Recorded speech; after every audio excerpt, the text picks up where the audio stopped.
Hello சொல்றா. மச்சான் ஒரு ஹெல்ப் மச்சான். என்கிட்ட 19 ரூபா இல்லடா. டேய் அந்த மேட்டர் இல்லடா. ஆ. ஒரு போலீஸ் சர்டிபிகேட் ஒன்னு ரெடி பண்ண மச்சான். இப்ப தெரியுதா எஜுகேஷனோட அருமை?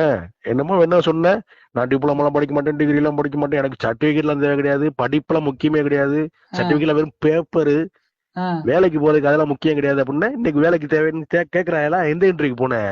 டிப்ளமோ வேணுமா, என்ன வேணும், டிகிரி சர்டிபிகேட் வேணுமா? இருடா அதெல்லாம் எவன்டா கேட்டான் மயிறு? அப்புறம் மேரேஜ் சர்டிபிகேட் வேணும்டா. மேரேஜ் சர்டிபிகேட்டா? இல்ல எனக்கு புரியல, என்னது? டேய் ஓயோல மேரேஜ் சர்டிபிகேட் எல்லாம் உள்ள அலம்ப மாட்டானுங்க மச்சான். ஒரு ஆண்டி ஒன்று உசார் பண்ணி வச்சுக்கிறேன். ஒரு சர்டிபிகேட் ரெடி பண்ணி கொடுத்தேன்னா நான் உன் புண்ணியத்துல உள்ள போடுவோம் மச்சான். டேய் கோத்தா, ஏதாவது சர்டிபிகேட் ரெடி பண்ணி கொடுத்தாலாவது வேலைக்கு போய் சேருவேன் போய் போச்சுக்குவேன்னு பார்த்தா, கோத்தா நீ எந்த வேலைக்கு நான் தேடிக்கிட்டு இருக்க சர்டிபிகேட்? காஞ்சி வைடா.